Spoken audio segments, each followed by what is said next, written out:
Hello. Okay, so we left off yesterday. Commander Root has said that he is going to go himself. He says, for a job like this, we need our very best.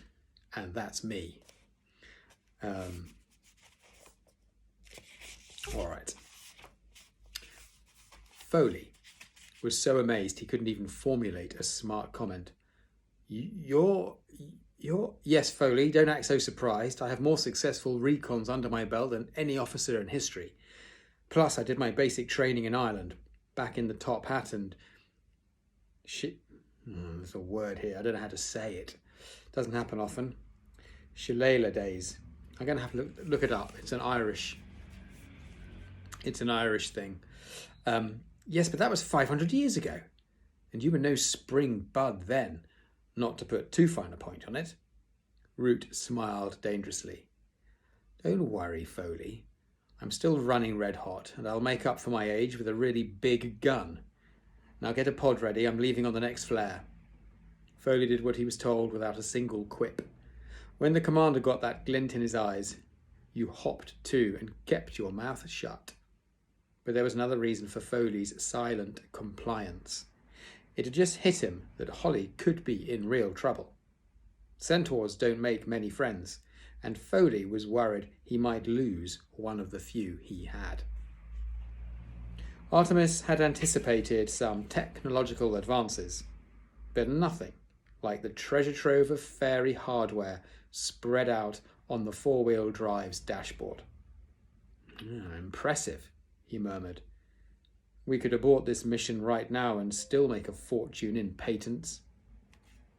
A patent is when you have an idea and you can protect it legally to stop anybody else taking it.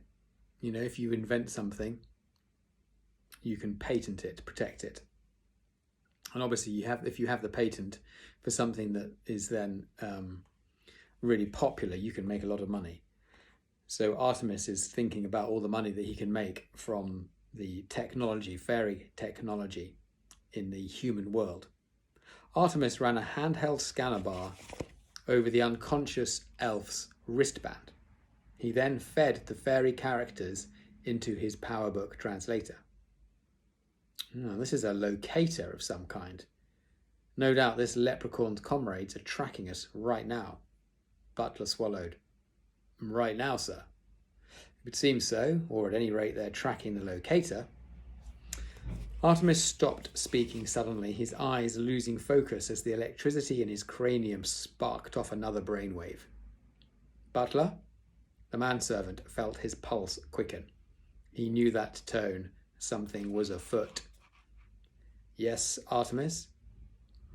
That Japanese whaler, the one seized by the port authorities, is she still tied up at the docks? Butler nodded. Yes, I believe so. Artemis twirled the locator's band around his index finger. Good. Take us down there. I believe it's time to let our diminutive friends know exactly who they're dealing with. Root rubber-stamped his own reactivation with remarkable speed, very unusual for LEP upper management. Generally it took months and several mind-crushingly dull meetings to approve any application to the recon squad. Luckily, Root had a bit of influence with the commander. Felt good to be back in a field uniform, and Root even managed to convince himself that the jumpsuit was no tighter around the middle than it used to be. The bulge, he rationalised, was caused by all the new equipment they jammed into these things. Personally, Root had no time for gadgetry. The only items the commander was interested in were the wings on his back and the multi-phase, water-cooled, tri-barreled blaster strapped to his hip, the most powerful production handgun under the world. Old, to be sure, but it had seen Root through a dozen firefights, and it made him feel like a field officer again. The nearest chute to Holly's position was E1 Tara. Not exactly an ideal location for a stealth mission, but with barely 2 hours of moon time left, there was no time for an overground jaunt. If there was to be any chance of sorting out this mess before sunrise, speed was of the essence. He commandeered the E1 shuttle for his team, bumping a tour group who had apparently been queuing for 2 years. Tough nuggets, Root growled at the holiday rep. And what's more, I'm shutting down all non-essential flights until the present crisis is past. And when might that be? Squeaked the irate gnome, brandishing a notebook as though she were prepared to make a complaint of some kind. Root spat out the butt of his cigar, squashing it comprehensively beneath his boot heel. The symbolism was all too obvious. The chutes will be opened, madam, when I feel like it, growled the commander. And if you and your fluorescent uniform don't get out of my way, I'll yank your operating license and have you thrown into the cells for obstructing an LEP officer. The holiday rep wilted before him and slunk back into line, wishing her uniform wasn't quite so pink. Foley was waiting at the pod. Serious though the moment was, he couldn't resist an amused whinny at the sight of Root's belly wobbling ever so slightly in his clinging jumpsuit. Are you sure about this, Commander? Generally, we allow only one passenger per pod. What do you mean? Snarled Root. There is only one. Then he caught Foley's meaningful glance at his stomach. Oh, ha ha, very amusing. Keep it up, Foley. I have my limit, you know. But it was a hollow threat, and they both knew it. Not only had Foley built their communications network from scratch, but he was also a pioneer in the field of flare prediction.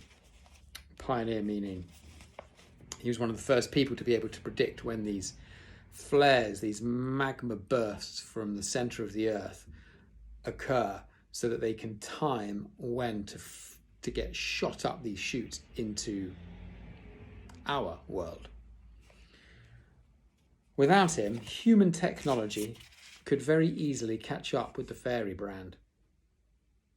Root strapped himself into the pod. No half-century-old crafts for the commander. This baby was fresh off the assembly line, all silver and shiny with the new jagged fin stabilizers that were supposed to read the magma currents automatically. Foley's innovation, of course. For a century or so, his pod designs had leaned towards the futuristic. Plenty of neon and rubber. Lately, however, his sensibilities have become more retrospective, meaning looking back, replacing the gadgetry with walnut dashes and leather upholstery. Root found this old-style decor strangely comforting.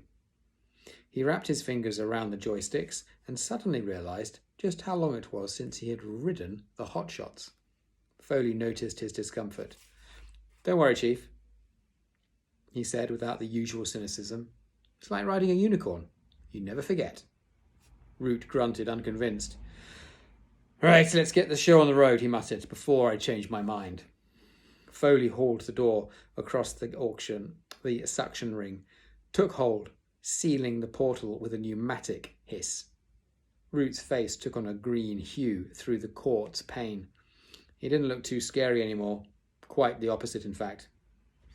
Artemis was performing a little field surgery on the fairy locator. It was no mean feat to alter some of the dimensions without destroying the mechanisms. The technologies were most definitely incompatible. Imagine trying to perform open-heart surgery with a sledgehammer. The first problem was opening the cursed thing. The screw heads defied both flathead and Phillips screwdrivers. Even Artemis's extensive set of Allen keys were unable to find purchase in the tiny grooves. Right, think futuristic, Artemis told himself. Think advanced technology. It came to him after a few moments' silent contemplation. Magnetic bolts. Obvious, really. But how to construct a revolving magnetic field in the back of a four-wheel drive? Impossible.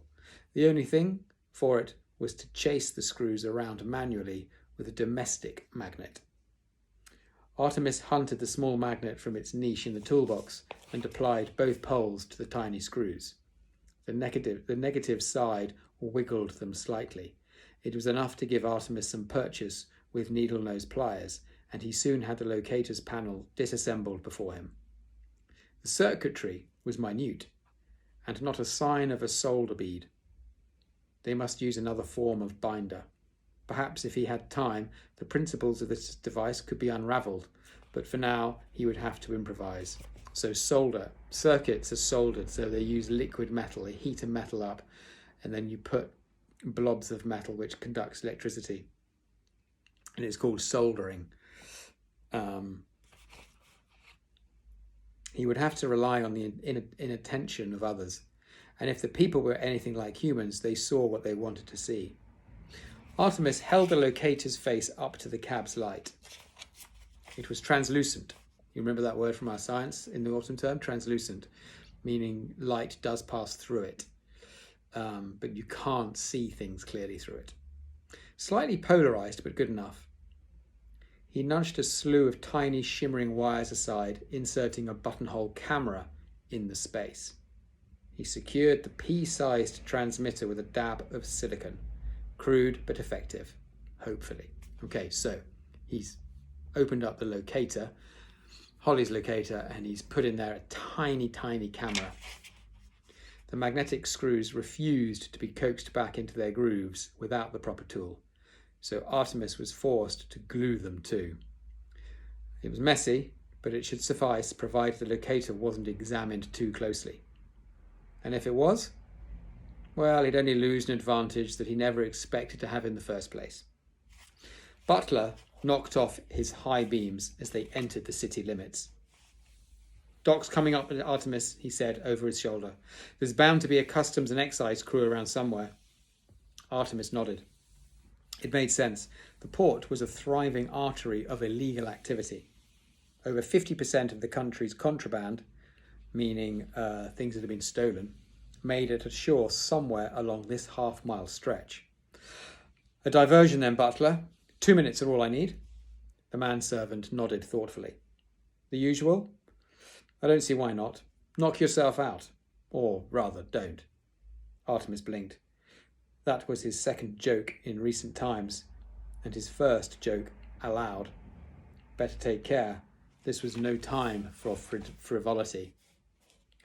The dockers, this is the people working at the dockyard, unloading the ships, were rolling cigarettes. It wasn't easy with fingers the size of lead bars, but they managed. And if a few strands of brown tobacco dropped to the rough flagstones, what of it? The pouches were available by the carton from a little man who didn't bother adding government taxes to his prices. Butler strolled over to the men, his eyes shadowed beneath the brim of a watch cap. "Cold night," he said to the assembled group. No one replied. Policemen came in all shapes and sizes. The big stranger persevered. "Even work is better than standing around on a frosty one like tonight." One of the workmen, who was a bit soft in the head, couldn't help nodding in agreement. A comrade drove an elbow into his ribs. "Still though," continued the newcomer, "I don't suppose you girls ever did a decent day's work in your lives." Again there was no reply, but this time it was because the dockers' mouths were hanging open in amazement. "Oh yeah, you're a pathetic-looking bunch right enough," went on Butler blithely. "Oh, I've no doubt you would have passed as men during the famine, but by today's standards you're little more than a pack of blouse-wearing weaklings." "Oh," said one of the dockhands. It was all he could manage. Butler raised an eyebrow. "Pathetic and inarticulate. Nice combination. Your mothers must be so proud." The stranger had crossed a sacred line. He had mentioned the men's mothers. Nothing could get him out of a beating now, even the fact that he was obviously a simpleton, all but a simpleton with a good vocabulary. The men stamped out their cigarettes and spread slowly into a semicircle. It was 6 against 1. You had to feel sorry for them. Butler wasn't finished yet. End of part 1.